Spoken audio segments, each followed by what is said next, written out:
Welcome, this is सार्थक and news midweek is Jharkhand और देश के अलग अलग हिस्सों में प्रोटेस्ट जारी है। आज सीजेपी के बाद बांध खुल चुका है और शिक्षा की जिस श्रेणी में जिस संगठन को जो आपत्ति थी उसको लेके वो प्रोटेस्ट कर रहे हैं। Starting with the protest going on in Jharkhand में अभी भी जेपीएससी और जेएसएससी के छात्र एग्जाम्स में हुई धांधली को लेकर लगातार प्रोटेस्ट कर रहे हैं। रांची के जयपाल सिंह मुंडा स्टेडियम में 29 तारीख से छात्र अभी तक आंदोलन कर रहे हैं। वही जंतर मंतर की तरह रांची में वो वहीं बैठे हैं, वहीं खाना खा रहे हैं, वहीं डंडे भी खा रहे हैं, पर लगे हुए हैं। अब प्रोटेस्ट किस चीज के लिए कब से चल रहा है वो हम पिछले वाले एपिसोड में कवर कर चुके हैं। संडे शो नहीं देखा तो जाके देख लेना। By the way, Sunday show का इस हफ्ते तुम्हारे पास रिकमेंडेशन आया? क्योंकि बहुत लोगों ने बताया भैया यूट्यूब में जाके सर्च करना पड़ा, उनको नोटिफिकेशंस नहीं आ रहे हैं। तो प्लीज एक बार कमेंट सेक्शन में कंफर्म कर दो इस चीज को, वरना यूट्यूब ऑफिस के बाहर एक प्रोटेस्ट पे मैं भी बैठूं।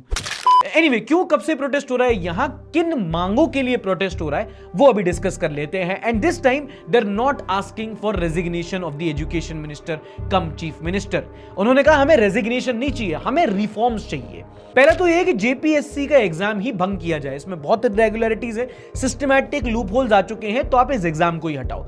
दूसरा, रेजिग्नेशन नहीं, रिफॉर्म्स लाके दो हमें। सरकार ने लॉलीपॉप भी पकड़ाई कि भैया हम सीआईडी इन्वेस्टिगेशन कर देंगे, तो उन्होंने कहा नहीं, हमें सीआईडी आपकी वाली नहीं, हमें सीबीआई इन्वेस्टिगेशन चाहिए। केंद्र की जांच एजेंसी से आप एक बार इन्वेस्टिगेशन कराओ और जो जो कल्प्रिट पाए जाते हैं उनको सजा दो। उसके अलावा भी रिक्रूटमेंट प्रोसेस ट्रांसपेरेंट बनाया जाए और वैकेंसीज और रिजल्ट्स का कैलेंडर फिक्स किया जाए, एक पारदर्शिता आए। आप सिस्टम में रिफॉर्म्स लाओ, इंश्योर करो कि चीटिंग ना हो और हमें यह पता चले कि चीटिंग नहीं हुई है, उसके लिए ट्रांसपेरेंसी दो। सीजेपी समाजवादी पार्टी ने इनको सपोर्ट किया है और स्टूडेंट लीडर देवेंद्र महतो वहां पर हंगर स्ट्राइक पर भी बैठे हुए हैं। कुछ इंडिपेंडेंट जर्नलिस्ट वहां पे ग्राउंड पे हैं, देख लो।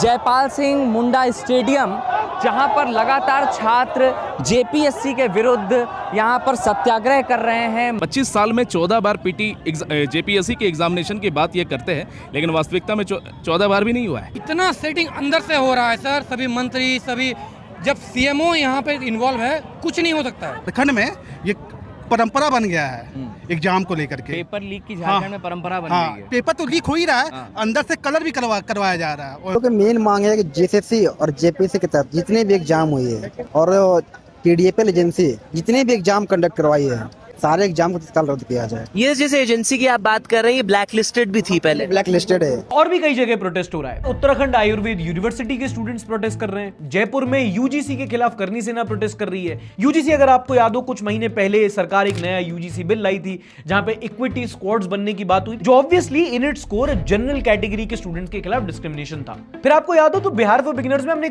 पटना का प्रोटेस्ट कवर किया था, TRE, teacher recruitment exam. Bihar का सबसे बड़ा स्टेट लेवल एग्जाम होता है टीचर्स के लिए।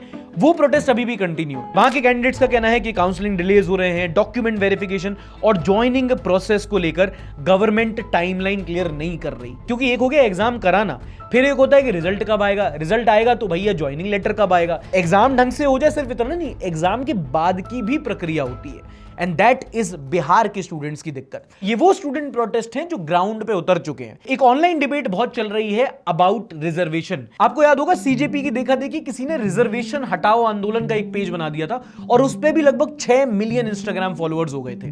उसके बाद आई थिंक एनडीटीवी की एक डिबेट थी विद शिवरूर, जहां पे हर्ष दुबे नाम का एक लड़का बहुत वायरल हुआ था। उसने बोला था कि अगर स्टूडेंट प्रोटेस्ट है और स्टूडेंट के इश्यू उठाए जा रहे हैं तो रिजर्वेशन पे कब बात होगी, कोई रिजर्वेशन पे बात क्यों नहीं कर रहा। कोई रिजर्वेशन पे ना तो कोई चैनल बात करता है, ना अपोजिशन बात करती है, ना पक्ष बात करता है। कौन सुन रहा है? रिजर्वेशन पे बात कब करी जाएगी ये बता। और उसके बाद भी कई सारे YouTubers, news influencers like Ajit Bharti, उन्होंने रिजर्वेशन हटाओ आंदोलन को सपोर्ट किया था। जो इस मुहिम से जुड़े उनकी मांग है कि कास्ट बेस्ड रिजर्वेशन हटा करके इकोनॉमिक बेस्ड रिजर्वेशन लाया जाए। आपकी जाति कौन सी है उसके आधार पर नहीं, बल्कि आपके घर की आर्थिक स्थिति क्या है इसके आधार पर रिजर्वेशन दिया जाए। उसके बाद हर्ष दुबे और अजीत भारती में थोड़ा ऑनलाइन कलेश हो गया। क्या कॉन्टेक्स्ट समझ लेना। एंड आई नो आप में से बहुत सारे होंगे जो कहेंगे अरे ऐसे कैसे रिजर्वेशन हटा देंगे, पहले कास्ट हटाओ। Will come to that. But एक पोस्ट पढ़ लो जो मुझे लगा बहुत सेंसिबली किसी ने लिखा है, and that is by the guy who started the reservation हटाओ पेज। मैं उसका पोस्ट पढ़ता हूं and then will discuss. I started the reservation हटाओ आंदोलन page on Instagram with one objective, to begin a national discussion on the subject that many people were hesitant to even talk about. इस बात में कोई दो राय नहीं है कि reservation is one of the most sensitive topic. मतलब इतना टची है ना लोग इसको लेके कि अगर आप फॉर में भी बोलना चाहो उसके, तो अगर आप रिजर्वेशन बोल दूंगा ना लोग उसमें क्या बोलने वाला है. As the movement grew, I realized that I was not mature or experienced enough to lead something like this scale, and there are people who have been fighting this battle for years. They deserve the responsibility of taking it forward.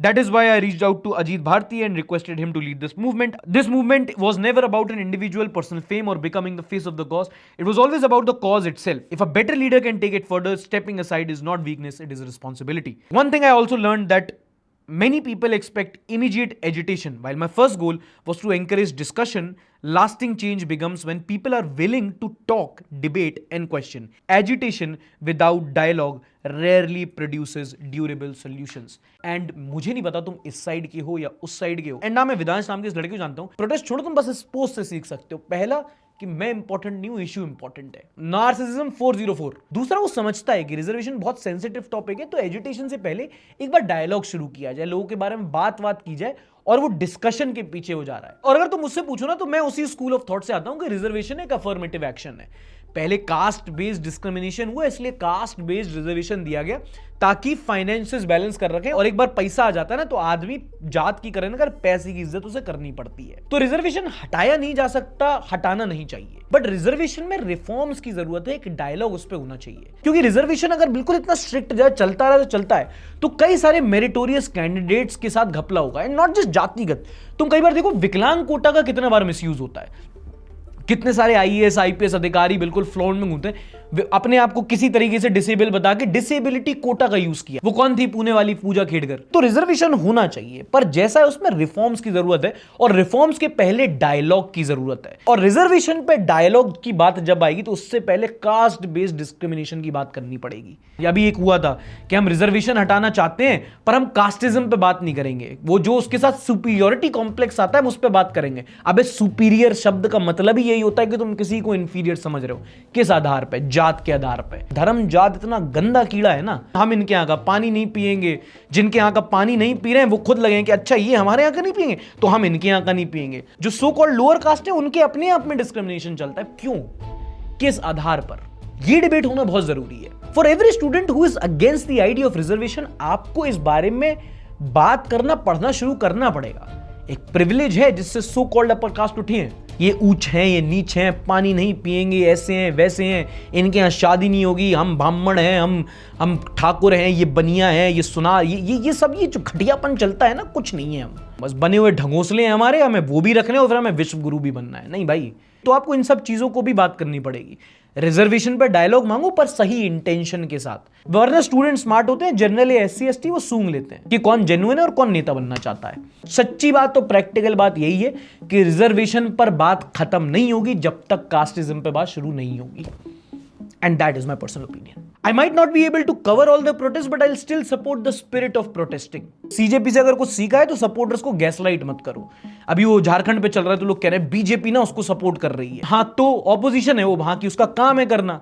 अगर सरकार के खिलाफ मांग जायज है तो opposition का support लाजमी है. अभी इसके खिलाफ भी होगा ना. कौन से नारे लगे, कौन से झंडे फहराए गए, कौन फंडिंग कर रहा है, कब पॉलिटिकल हुआ, ये दकियानूसी घटिया सवाल होते हैं सिर्फ मुद्दे से भटकाने के लिए. और यही बात बोल दो तो एंटी नेशनल बोल दिए जाओगे कि आजकल चाटना देशभक्ति है, सवाल पूछना एंटी नेशनल. एंड ऐसे मामलों में जब इसकी पॉलिटिक्स और उसकी पॉलिटिक्स और इसने ये किया उसने किया, ये सरकार वो सरकार चलती है. आई वुड सजेस्ट कि जिस्ट के एक पत्रकार हैं मुकुल सिंह चौहान, वो इसको कवर कर रहे हैं. आप उनके हैंडल्स को फॉलो करके एक बार प्लीज उनकी कवरेज जरूर फॉलो करना. गारंटी नहीं ले रहा हूं, बट ठीक बंदा है, सही कर रहा होगा. It's just a matter of time. और ये आपको भी पता है कि टाइम और टेक्नोलॉजी किसी का वेट नहीं करते. टाइम पे एक टेक्नोलॉजी आती है जो सब कुछ चेंज कर देती है. जैसे पहले कंप्यूटर आया, लोगों ने उसे इग्नोर किया. स्मार्टफोन जब आया तो लोगों ने कहा ये तो ट्रेंड है, इसमें भी बस क्या बटन थे, अब बस टच होता है. उन्होंने उसको ट्रेंड समझा. लेकिन जिसने टाइम से पहले दोनों से अपनी प्रोडक्टिविटी बढ़ा ली, उसने अपने करियर में जंप लिया. क्योंकि लोग थोड़ा डाउट में रहते हैं, पर टेक्नोलॉजी वेट नहीं करती. पहले कंप्यूटर, फिर इंटरनेट एरा, स्मार्टफोन, और अब टाइम चल रहा है एआई का. आजकल ऐसी हर इंडस्ट्री में एआई की डिमांड बढ़ रही है. सब बोलते हैं कि एआई सीखो, एआई में अपस्केल करो, पर लोग ये नहीं बताते कि कहां से सीखना है और क्या सीखना है. आज थोड़ा टाइम बढ़ गया, एआई का यूज सब करना सीख गए, पर चैट जीपीटी से ट्रैवलिंग और फ्लर्टिंग टिप्स लेने तक. वीडियो बार्टर ग्रोथ स्कूल एक फ्री 3 घंटे की एआई ट्रेनिंग वर्कशॉप लेके आए. 3 घंटे फ्री. लाइव। इसमें आप 10 से ज्यादा प्रैक्टिकल एआई टूल्स का रियल लाइफ यूज केसेस और प्रोडक्टिव वर्कफ्लोज बनाना सीखोगे। चाहे आप एक प्रोफेशनल हो, एक फाउंडर हो, एक फ्रीलांसर हो या एक बस स्टूडेंट हो जो एआई को सीखना चाहता है। ये ट्रेनिंग आपको एक practical and effective learning road map देगी। सेशन रोज शाम को 7 बजे शुरू होता है, जिसे इंडिया के लीडिंग एआई एजुकेटर कंडक्ट करते हैं। इनकी कम्युनिटी 60 लाख से ज्यादा लर्नर्स की है। तो अगर आप एआई सीखने का सही टाइम ढूंढ रहे हो तो वो अभी है। रजिस्ट्रेशन लिंक मैंने डिस्क्रिप्शन और पिंड कमेंट में दे रखा है। कंप्लीटली फ्री है, रजिस्टर करो और हाँ, व्हाट्सएप कम्युनिटी भी ज्वाइन कर लेना। प्रशांत किशोर जन स्वराज पार्टी से अपना पहला चुनाव जीत गए हैं। इस हफ्ते 3 बाई इलेक्शंस के रिजल्ट आए। गुजरात के मंजालपुर, मध्य प्रदेश का दतिया और बिहार के बांकीपुर। बाई इलेक्शन क्या होता है कि कई बार चुनाव हो जाते हैं एक जगह पे और फिर किसी कारणवश, क्या पता जो इलेक्ट हुआ हो उसका देहांत हो गया हो, उसका ट्रांसफर हो गया हो, या इन सम केसेस वो लोकसभा से राज्यसभा चले गए, तो उसके बाद उन कॉन्स्टिट्यूएंसी में बाई इलेक्शंस होते हैं, मतलब कि दोबारा से इलेक्शन। और ये थोड़े ऑफ सीजन में इलेक्शन होते हैं, तो मिड वीक क्या लहर चल रही है वो पता लग जाती है, पन इंटेंडेड। रिजल्ट क्या रहे? गुजरात, वो स्टेट जो बीजेपी का गढ़ माना जाता है, वहां मंजलपुर में बीजेपी ने कांग्रेस को 30,000 से ज्यादा वोटों से हरा दिया। And with Gujarat it's quite common, suitcase में नाश्ता और सरकार में बीजेपी, इनके यहां होती है। दूसरा फिर दतिया, जहां पिछले असेंबली इलेक्शन में कांग्रेस ने बीजेपी को हरा दिया था, वहां से बीजेपी के दिग्गज नेता नरोत्तम मिश्रा खड़े थे। तब बॉलीवुड वाले बहुत खुश हुए थे, क्योंकि जब भी कोई मूवी आती थी इनका बेशरम रंग लग जाता था। फिर उसके बाद उनका टिकट कट गया था और अब दोबारा से कांग्रेस ने बीजेपी को हरा दिया है। इस बार नरोत्तम मिश्रा खुश हैं। इस सज्जन को क्या तकलीफ है भाई? नहीं, YouTube वीडियो पे हर्ट नहीं होते, वो सीधा मूवी जिस दिन रिलीज करेंगे उस दिन वो सिनेमा के बाहर धरना देगी। अरे चंबल के आदमी है, बैम में हो रहे कीड़ो मकोड़ो समझ रहे हो। And the last is Bihar Bankipur. देखो, हर पार्टी की ना अपना एक गढ़ होता है। जैसे कांग्रेस का अमेठी है, बीजेपी का गांधीनगर है, सैफई समाजवादी का है। ऐसे बिहार का बांकीपुर बीजेपी का गढ़ था। पिछले 30 साल से यहां से कोई कैंडिडेट बीजेपी का नहीं आ रहा था। जो करंट नेशनल प्रेसिडेंट है नितिन नबीन और उनके पिताश्री इसी सीट से जीतते आ रहे थे, लेकिन इस वाले बाई इलेक्शन में लगभग 20,000 वोट से बीजेपी के कैंडिडेट को हराकर प्रशांत किशोर ने सीट जीत ली है। हर उस वर्ग का जीत है जो एक प्रशांत में उम्मीद देख रहा था, जो पिछले 3 साल से सड़क से लेकर सदन तक की अब राजनीति करेंगे प्रशांत, और एक ऐसी आवाज जो बिहार के भविष्य की आवाज होंगे प्रशांत। उनके जैसे आदमी को विधानसभा में होना बहुत जरूरी है। बिहार में एक नई राजनीति का उदय हुआ है प्रशांत किशोर की जीत से। यशस्विता बोलती है अर्थ इज हीलिंग। ये इंडिया भी नहीं बोल रही, अर्थ इज हीलिंग। पहली बार बीजेपी की हार की खुशी है। चलो, वन मोर प्रूफ, नो मोर वोट चोरी, नो ईवीएम हैक। ये जब भी कोई चुनाव बीजेपी हारती है, बाकी सब होते हैं कि हार गए। दूसरे वाले आगे कहते हैं कि मतलब हार सकते हैं ना, वोट चोरी, ईवीएम हैक तो नहीं हुआ ना। Somehow BJP always wins. वाह मोदी जी वाह। डोसा बिना सांबर के और दतिया के इलेक्शन दादा के बिना अधूरा है। वो तो ठीक है, लेकिन दतिया में डोसा कहां कौन रहा है बे? अवध की बिरयानी से पेट नहीं मेरा तुम्हारा। अभी ऐसा क्यों हुआ, इसका मैं तुम्हें थोड़ा ताना बाना या गठजोड़ बता देता हूं। Classic 2 Hindi language terms used. BJP का जो कोर वोटर बेस है ना, वो जनरल कैटेगरी का वोटर है, क्या कोर हिंदू वोटर, ठीक है। अब रिसेंटली कुछ हेडलाइंस ऐसी बनी है कि जो कोर वोटर बेस है वो नाराज हो गया है, चाहे वो राम मंदिर चंदा चोरी हो, यूजीसी बिल इशू हो। बीजेपी का जो कोर वोटर बेस है वो कहीं ना कहीं उतना उनको वोट नहीं कर रहा, and that can be seen in the numbers. अब ऑब्वियसली ऑपोजिशन पार्टीज तो छाती थपथपा रही हैं। बीजेपी एज एन ऑर्गेनाइजेशन अगर आप जानते हो तो पक्के में इस टाइम पे वो अपनी पॉलिटिकल स्ट्रेटेजी रिव्यू कर रहे होंगे कि भैया अचानक से वोट शेयर कम क्यों हो रहा है। दुख पता कहां हो रहा है? दुख की लहर आई है गोदी मीडिया में। एक दिखाता हूं तुम्हें। अब ये रिपब्लिक का एंकर है, would have said Arnab Goswami from Meesho, but that would still be a better product. कि ये प्रशांत किशोर बिहार का बांकीपुर का बाई इलेक्शन जीत गए। हाँ जी, वो बिहार के, वो बांकीपुर के, वो जीत गए। वो 19,000 समथिंग वोट से जीते हैं। हाँ जी, प्रशांत किशोर विजुअल्स मानो तो चला दीजिएगा घर में, कोई जरूरी नहीं। अच्छा, कोई जरूरी नहीं है। एक पॉलिटिकल पार्टी हेड जिन्होंने अभी अभी अपना पहला चुनाव जीता है, पूरे पॉलिटिक्स में बात हो रही है, पर जरूरी नहीं है। तो फिर गरिमा को बता दो इंपॉर्टेंट क्या है। एसीपी पुद्दू मैन। आज ये सब इनको ऐसा लग रहा है कि एक विधानसभा का बाई इलेक्शन नहीं है। ये ऐसा लग रहा है इनको, ऐसा नहीं है।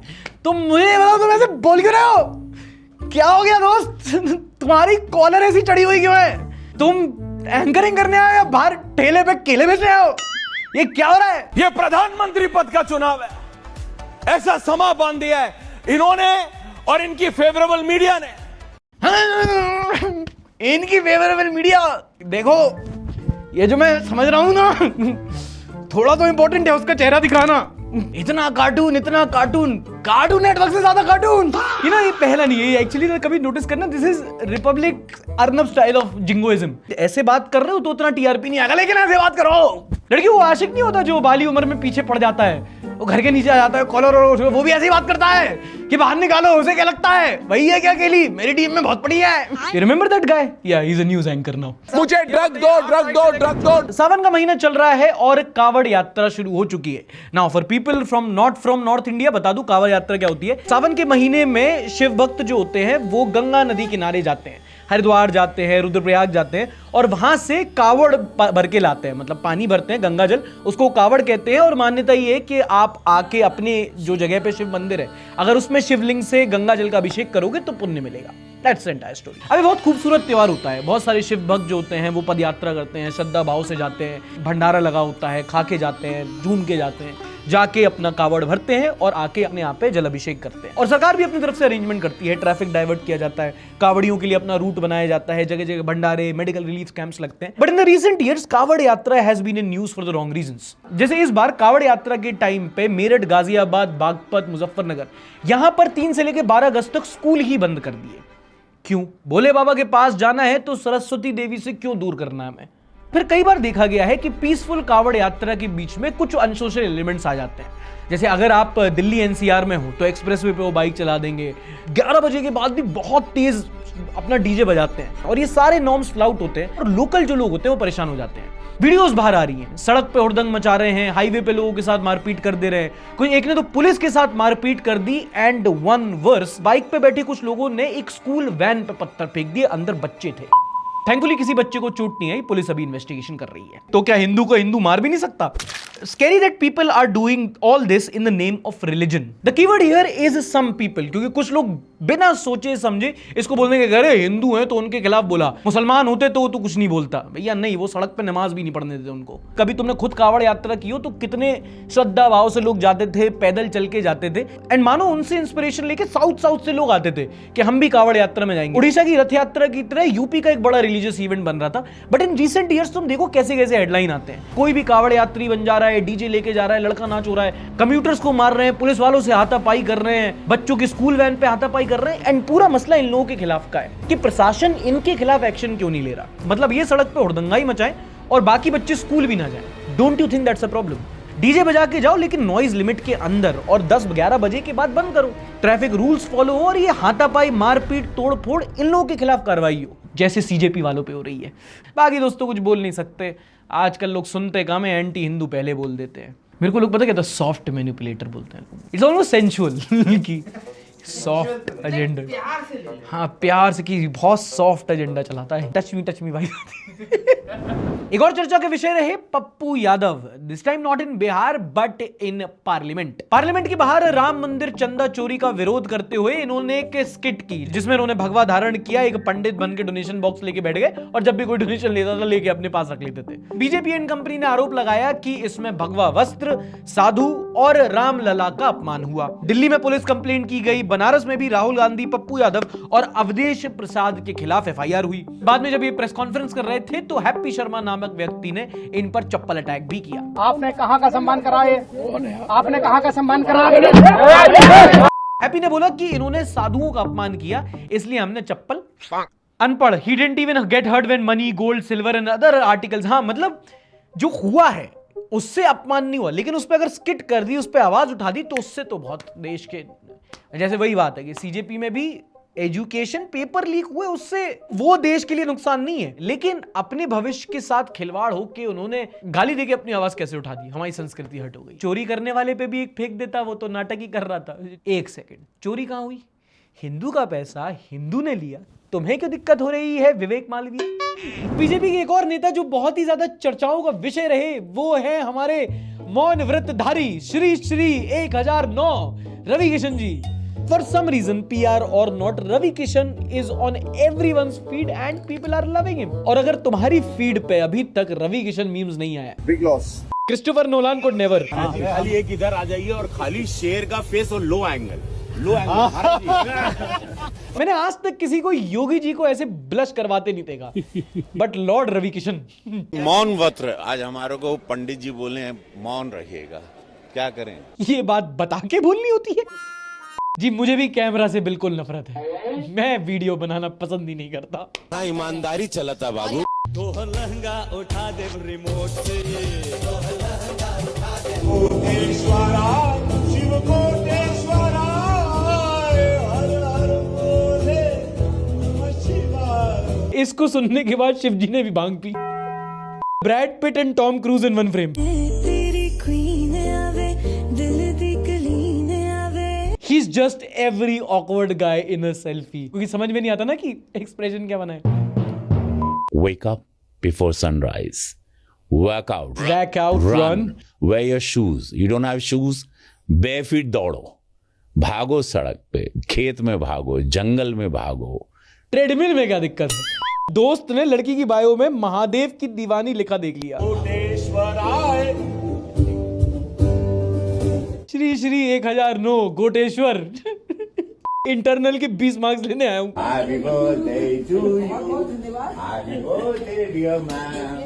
Justin Bieber of Bihar. Stop worrying and घर जाके सुतली बाबू। महादेव की कृपा है, जहां जाओगे मैं वहां दिखाई दूंगा या मेरी आवाज सुनाई देगी। लेजेंडरी मीम पे आता हूँ अभी। पहचान ज्यादा चाहिए थी कि पैसा? पहचान। Money follows my brother, money follows. नाम या दाम? नाम। दाम तो दौड़ के आएगा। डिग्री और कॉम्पेंसेशन, डिप्रेशन, लाटे और cappuccino, लाटिनो। Okay, for the love of culture, I would like to invite Mr. Ravi Kishan on a meme reacts. Sir please आप आइए हमारे साथ, प्लीज एक बार अपने मीम हमारे साथ रिव्यू कीजिए। कोई पॉलिटिक्स की बात नहीं होगी, पैसे वैसे भी कुछ नहीं लूंगा, फ्री। पर भैया बिना पैसे के कैसे चलेगा? ऐसे तो बस नाम बन के रह जाएगा। नाम या दाम? नाम। Money follows my brother, money follows. अच्छा, लास्ट वीक एपिसोड अपडेट आपको पता होगा, कंगना रनौत चर्चा में थी। उन्होंने बच्चों को क्या क्या बोल दिया था कि ये तो संस्कृति खराब कर रहे हैं, ये फेमिनाजी है, ये बिल्कुल ही लेफ्ट, सो मच लेफ्ट की ऑलमोस्ट एक यू टर्न लेफ्ट है, ये बच्चों को बर्बाद कर रहे हैं, ऐसा चल रहा था। तो किसी ने हैशटैग चला दिया, we need to apologise to Hrithik Roshan. Krrish 3 के आई थिंक टाइम पे कंगना और ऋतिक का अपना केस चला था, तो उस टाइम पे लोगों ने ऋतिक रोशन को बहुत ट्रोल किया था, है कि तुम ये क्या सब कर रहे हो, शादीशुदा हो, है हर चीज तुम्हें एक्स्ट्रा चाहिए, लड़की को अंगूठा समझ रखा है। एंड फिर से ये मसला ट्रेंडिंग करने लगा। आप जानते हो बॉलीवुड में दो चीजें कभी खत्म नहीं होती, नेपोटिज्म की डिबेट और कंगना ऋतिक का कलेश। तो ऋतिक रोशन ने भी कमेंट किया, my friend siding with A side because you don't like B anymore is a small part of the larger systematic issue plaguing our society.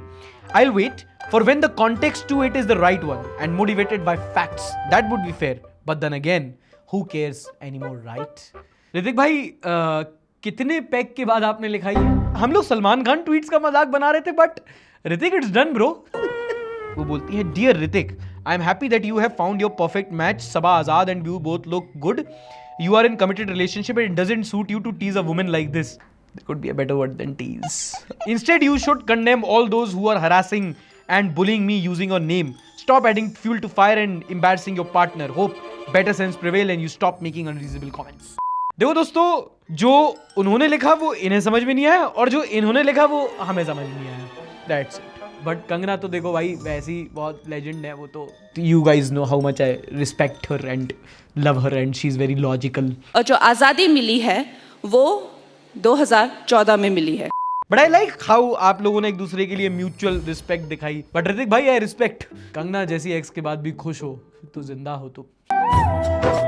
अगली न्यूज, तुकाराम मुंडे के अंदर food and drug administration FDA लगातार headlines बना रहा है। उन्होंने इस हफ्ते कई सारे मेजर स्टेप्स लिए हैं और महाराष्ट्र में न्यूज़पेपर पैकिंग बैन कर दी है। अगर आप कहीं स्ट्रीट फूड खा रहे हो तो बहुत गंदा कुकिंग ऑयल इस्तेमाल करते हैं, काला हो जाता है, तो उस पर भी सख्ती लगाई जाएगी। हाइजीन रूल्स को फॉलो किया जाएगा, स्टाफ का मेडिकल चेक कंपलसरी होगा, खाना वेज है नॉन वेज है क्लियरली उस पर आप लेबल करो, और हर दुकान के बाहर FSSAI लाइसेंस दिखाना मैंडेटरी होगा। और महाराष्ट्र में जितने भी रेस्टोरेंट्स फूड आउटलेट है वहां पे फ्री ड्रिंकिंग वाटर मैंडेटरी कर दिया है। मतलब महाराष्ट्र में कहीं भी कितना भी बड़ा रेस्टोरेंट आप वहां पे जाके फ्री में पानी मांग सकते हो और उनको आपको पिलाना पड़ेगा।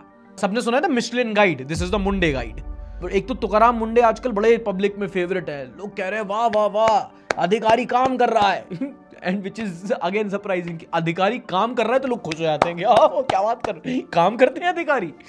He reminds me of Phoebe's food inspector boyfriend ओ हाँ, वो बाद में उसी चक्कर में ब्रेकअप ले लेती है और जहां वो डेट पे जाते हैं वही वो डेट मार देता है. Thanks to him, at least they are accepting that there is some call as law. Our local dairy saw people wearing hairnets for the first time in 40 years. The fear is real. हाँ मतलब लोग कह रहे हैं local level पे भाई बहुत सख्त हो गए वहां पे लोग. Just because this one person is like आओ मैदान में. मेरे को तो सबसे अच्छा लगा था बॉम्बे हाईकोर्ट ने कहा सिर्फ प्राइवेट रेस्टोरेंट पे क्यों कर रहे हो, सरकारी कैंटीन भी तो होती है. तो बॉम्बे हाईकोर्ट की कैंटीन पे ही रेट मार देता है. मतलब रिज. अभी ना पहली बार ऐसा हुआ है जब कहीं ये लीगली मैंडेट कर दिया गया है, वरना यूजुअली क्या होता है ऐसा कोई कानून नहीं है. पर हमारे यहाँ पे अगर कोई रेस्टोरेंट है और जब वो अपना लाइसेंस देता है तो नॉर्म होता है कि आपको क्लीन पोर्टेबल वाटर जो है वो अपने प्रेमाइसेस पर रखना है. और हमारे यहाँ जैसे इंडिया है यहाँ पे तो पानी देना पानी पिलाना धर्म का काम माना जाता है. इन जनरल कहीं भी आप किसी भी रेस्टोरेंट में जाओ आप पानी उनसे मांग सकते हो और वो आपको बॉटल्ड बिस्लरी का पानी फोर्स नहीं कर सकते. अगर उनके पास नॉर्मल पानी है तो उनको आपको देना चाहिए, वॉशरूम पे एक्सेस देना चाहिए. सेम चीज में एक और राइट आपका आता है, वो आता है सर्विस चार्ज का. कभी भी आपके पास बिल है ना तो अगर वो बिल आता है उसमें रेस्टोरेंट क्या करते हैं कभी कभी 10% सर्विस चार्ज लगा देते हैं. और कोर्ट्स ने कई बार कहा है कि ये ऑप्शनल होता है क्योंकि सर्विस चार्ज होता है वो खाने का हिस्सा नहीं है, सरकार को टैक्स भी नहीं जाता. लोगों को लगता है कि शायद टैक्स होगा, वो दरअसल स्टाफ में ही बढ़ जाता है. तो वो सर्विस चार्ज आप चाहो तो उनसे बोल सकते हो कि हमें नहीं देना, आप रिवाइज बिल लेके आओ और वो उन्हें करना पड़ेगा. That is their legal obligation. Food safety and standards authority of India ने कुछ दारू के ब्रांड के कुछ फ्लेवर्स पर रोक लगा दी है. जिन दारू के कुछ फ्लेवर्स पर बैन लगाया गया है वो है बैकपाइपर, एंटीक्विटी ब्लू, रॉयल चैलेंज और old monk. Old monk, rest all दारू, ओल्ड मॉन्क, इसको आप बैन नहीं कर सकते. Depression follows my brother. Ban इसलिए लगाया है क्योंकि ये लोग कुछ फ्लेवर्स ऐड कर रहे थे जो सेहत के लिए अच्छी नहीं थी. तो ठीक है, इसीलिए आपकी सेहत का ध्यान रखते हुए आपको बिना मिलावट की दारू पीनी चाहिए. Irony follows my brother, irony follows. सर्दियां कैसे निकलेंगी पता नहीं भाई, रजाई के बिना काम चल सकता है, ओल्ड मॉन्क के बिना कैसे जिएगी जनता. Jan Aushadhi liquid van. ठंड आने से पहले जिंदगी झंड. I can't imagine this world without old monk. Yeah man, right now we only have one old monk which is temporary. क्या दिन आ गए हैं, दारू को भी मिलावट के लिए बैन कर दिया. साला चखना पाम ऑयल, दारू में मिलावट, बस पानी बचा है उसमें भी TDS हाई है. जाए तो जाए कहां, करे तो करे क्या, बोले तो बोले क्या. अच्छा किया FSSAI ने एक्शन ले लिया. कल गडकरी साहब को पता चल जाता कि एथेनॉल में मिलावट हो रही है. हाँ भाई दारू इज एथेनॉल सेम. पर ये नहीं सहा जाएगा दोस्तों. इसके लिए प्रोटेस्ट पे तो मैं बैठूंगा. जा रहा हूं कल parliament street police station permission लेने. हम साफ और स्वच्छ दारू के लिए धरने पर बैठेंगे, प्रोटेस्ट करेंगे. और आप में से जो इस प्रोटेस्ट में शामिल होना चाहता है चखना लेके आना. Next news is from mountaineering. पिछले हफ्ते निर्मल पूजरा AKA निम्स दाई, उनकी पाकिस्तान ऑक्यूपाइड कश्मीर में एक माउंटेनियरिंग एक्सपीडिशन के दौरान मौत हो गई. वो दरअसल ब्रॉड पीक की चढ़ाई कर रहे थे अपने फेलो ट्रैवलर्स के साथ. एक ओमान की थी, एक अमेरिका की थी, एक साउथ कोरिया की थे. तब ऊपर से जो जमी हुई बर्फ होती है पिघलने लगती है, एवलांच आता है and it's a risky business. Sadly we lost Nims Dai. Nirmal के साथ उन सब की बॉडी भी बरामद हुई. पीक समिट करना, माउंटेन क्लाइंबिंग बहुत नीश स्पोर्ट होता है और उसमें सिर्फ इंडिया नहीं वर्ल्ड ओवर बहुत निम्स दाई बहुत बड़ा नाम था. And how great he was, आप ऐसे समझो कि दुनिया भर में सिर्फ 14 ऐसी पीक है जो 8000 मीटर से और से ऊपर है, इंक्लूडिंग माउंट एवरेस्ट. और इन्होंने ये 14 की 14 6 महीने के अंदर की थी. और इस पूरे एक्सपीरियंस पे नेटफ्लिक्स पे बहुत खूबसूरत डॉक्यूमेंट्री भी बनी है, आप जाके देखो. रिकमेंडेशन ऑफ द वीक यहीं दे रहा हूं. बहुत लोगों को इन्होंने इंस्पायर किया था. But we lost him. If death is not like this what's the point of living. जो एडवेंचर स्पोर्ट में होते हैं ना, और उनसे जब पूछो कि भाई अगर ऐसे करते करते अगर तुम मर गए तो उनको ना उस मौत से डर नहीं लगता. वो कहते हैं कि यार जो सबसे ज्यादा प्यार करते हैं जिस चीज से, वही करते करते मरेंगे तो मरना कैसा. You lived more than most of us, you lived the way you died. A legend. Bro died doing what he loved the most and which is the most beautiful death one can get. Giving up is not in the blood, sir. Okay, इस हफ्ते Glasgow में चल रहे Commonwealth games भी खत्म हुए. India ending up with 39 medals in its tally, which included 13 gold, 17 silver and 9 bronze medals. सबसे ज्यादा मेडल्स ऑस्ट्रेलिया ने जीते विद 171 मेडल्स. मीराबाई चानू, नीरज चोपड़ा, प्रीति पवार, जैस्मीन लंबोरिया, सचिन सिवाच, अंकुश पंगाल और बहुत सारे एथलीट्स ने मेडल जीते। हाउएवर 1998 के बाद हमारा ये कॉमनवेल्थ में सबसे कम मेडल है, क्योंकि कई सारे ऐसे स्पोर्ट्स थे जिसमें इंडिया बहुत अच्छा परफॉर्म करता है, बट इस बार की कॉमनवेल्थ गेम्स में उन सारे स्पोर्ट्स को इंक्लूड ही नहीं किया गया था। And that was the Commonwealth story. Follow किया किसी ने? तुम्हें किया? आरसीबी के हाइलाइट्स भी देख लोगे तो ये इस हफ्ते का मिड वीक। आई होप आपको पसंद आया हो। ग्रोथ स्कूल की जो वर्कशॉप होने वाली है फ्री ऑफ कॉस्ट, उसकी लिंक डिस्क्रिप्शन और पिन कमेंट में मिल जाएगी। ये एपिसोड कैसा लगा प्लीज एक बार लाइक करके नीचे कमेंट सेक्शन में जरूर बताना। इस बार संडे शो नहीं आएगा, मिलेंगे उसके अगले संडे, बट हाँ कुछ आएगा which would be very interesting on सार्थक रिएक्ट चैनल, तो प्लीज एक बार उसको सब्सक्राइब कर लेना। बहुत ही कुछ क्रेजी आने वाला है and we'll see you in the next Sunday.